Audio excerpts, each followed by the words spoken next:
দেব যেন রেসের ঘোড়া থামতেই চাইছেন না। কিছুদিন আগেই ধূমকেতু এসে হয়ে ঝড় তুলে দিয়েছিলেন বক্স অফিসে। শুরু থেকেই সে ছবি নিয়ে উন্মাদনা ছিল তুঙ্গে। টলিউডে এক নতুন মাইলফলক তৈরি করেছিল ধূমকেতু। এবার পুজোয় দেব আসছেন রঘু ডাকাত হয়ে। তার আগে গ্র্যান্ড ট্রেলার মুক্তির আয়োজন হয়েছে নেতাজি ইন্ডোর স্টেডিয়ামে।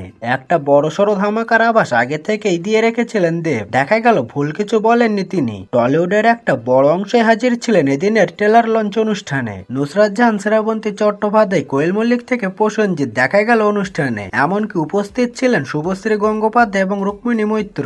ডাকাতকে লোকে ভয় পায়, বিদ্রোহীকে লোকে পুজো করে। রঘু ডাকাত না বিদ্রোহী, বাংলার ইতিহাস এবং লোককথা মিলেমিশে একাকার রঘু ডাকাতকে ঘিরে সেই গল্পই শোনাতে আসছেন অভিনেতা, সৃজনশীল পরিচালক, প্রযোজক দেব। এই বছর পুজোয় রঘু ডাকাত হয়ে রূপলী পদ্মা কাঁপাতে হাজির নায়ক। শনিবার নেতাজি ইন্ডোর স্টেডিয়ামে মেগা ইভেন্টে সামনে এলো দেবের রঘু ডাকাতের ট্রেলার। ইন্ডাস্ট্রিতে 20 বছর পার করে ফেলেছেন মেগাস্টার দেব। এদিন পাতা উল্টে শুরুর দিনের সফর ফিরে দেখলেন নায়ক। পেল্লাই বড় দেহ, মস্ত বড় গোপ, আর মাথায় একটা প্রকাণ্ড পাগড়ির বাইরে পরিচালক ধ্রুব বন্দ্যোপাধ্যায়ের রঘু অনেকটা রক্ত মাংসের। নীলকর সাহেবদের বিরুদ্ধে তার লড়াইয়ের আখ্যান এই ছবিতে ফুটে উঠবে। দুষ্টের দমন আর সৃষ্টের পালনই তার জীবনের ধ্যান জ্ঞান। ইস্ট ইন্ডিয়া কোম্পানির অত্যাচারের বিরুদ্ধে গর্জে ওঠে সে। সঙ্গে সোহিনী আর ইদিকার সঙ্গে রঘুর রোম্যান্সের ঝলকও বিদ্যমান ট্রেলারে। ডাকাত রঘুর মায়ের ভূমিকায় রূপা গঙ্গোপাধ্যায় এই ছবির অন্যতম ইউএসপি। খোকাবাবু দেব আর খোকা অনির্বাণের টক্কর চোখে পড়ার মতো। মহেন্দ্র বর্মনের চরিত্রে অনির্বাণের লুক শিহরণ জাগায়। এই ছবির প্রধান খলনায়ক তিনি।